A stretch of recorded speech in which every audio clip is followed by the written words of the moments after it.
your success is not measured by the size of your paycheck. Your success is not measured by the title in front of your name or after your name, right? Your success is an internal success. It's a soul success of peace and happiness.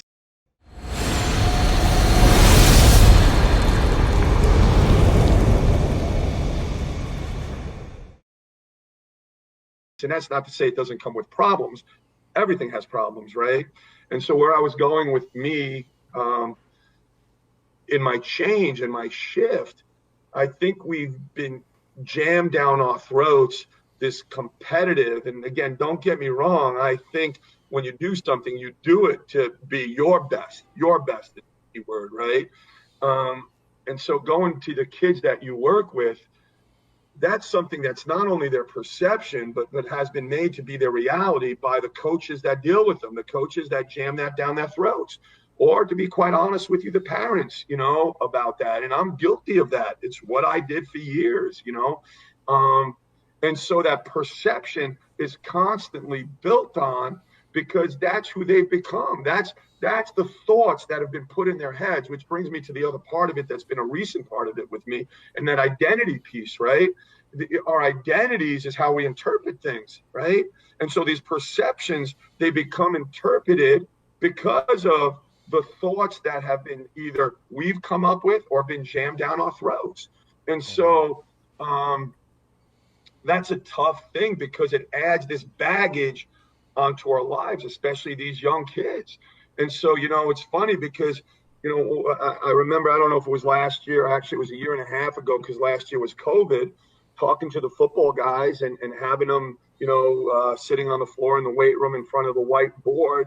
And, the football coach at that time asked me to have these talks. He was a good guy and he trusted in me to have these deep conversations, in that weight room. And it was, he said, I don't know what's going on with these guys. We step out on the field and we're just choking. We're just not playing. And so when I asked them, what are you guys thinking about when you step out onto the field? What is it before you even start? And it's things like this, I'm afraid I'm going to drop the football.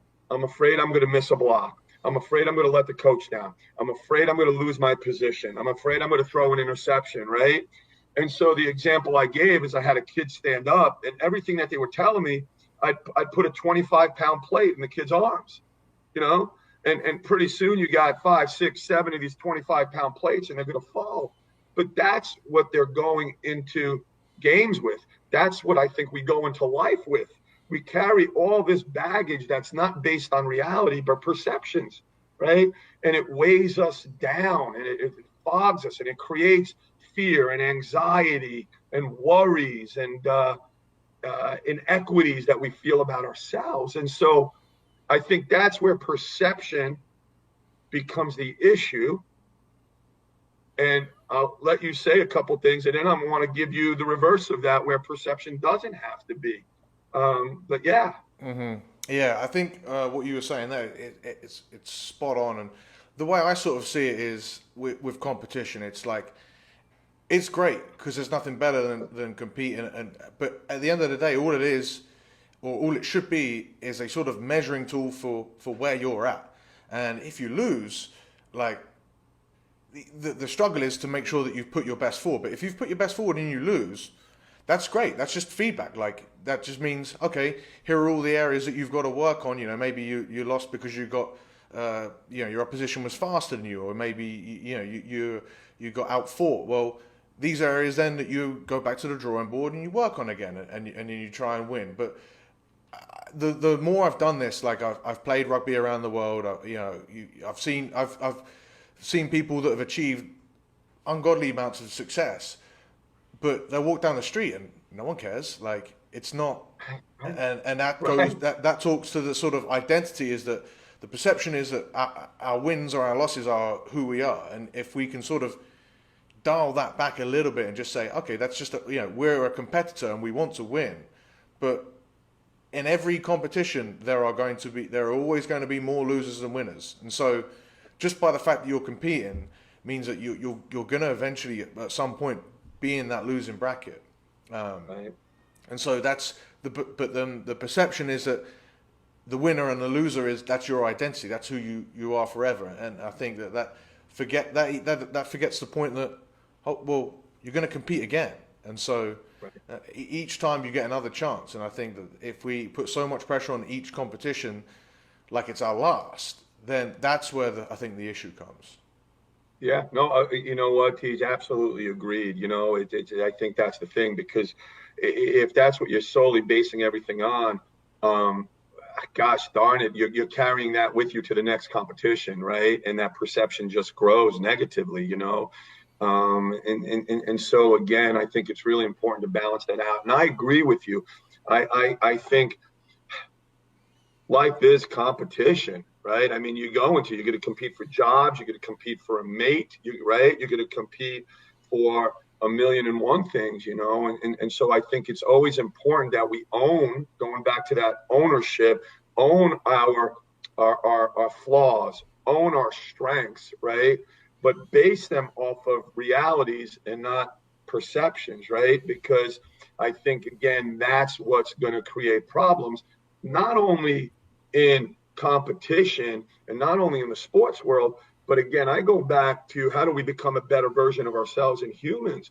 So even in dealing with our spouse or relationships or friends, right? If we base how we react, and this is just a stupid example, if we base how we react off of somebody's facial expression, for example, right? Oh, they got a puss on their face, so you know what?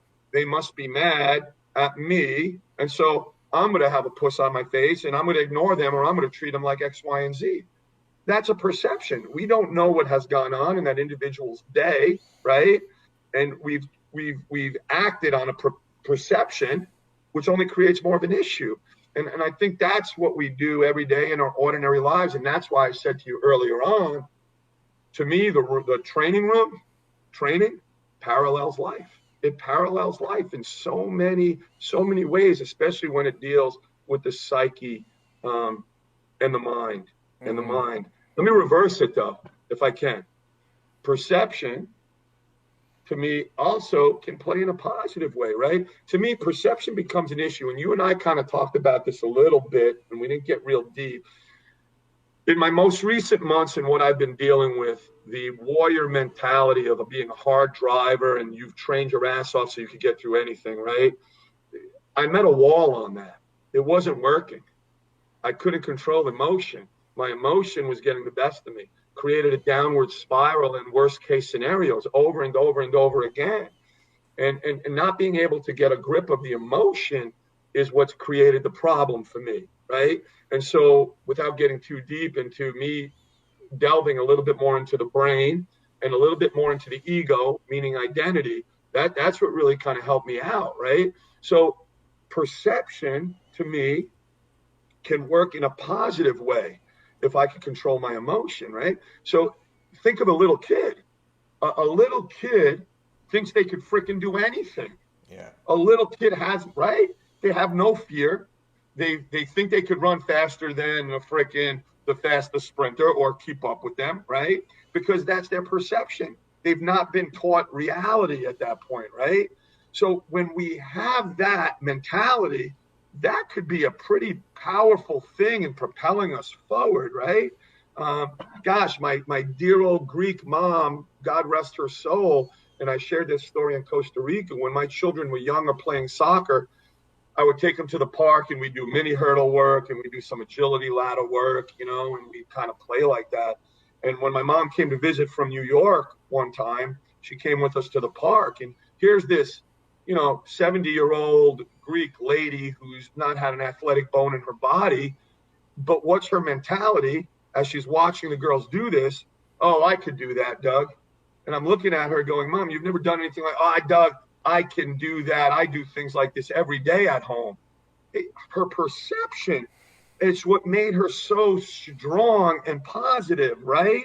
And moving forward, that could become a powerful thing.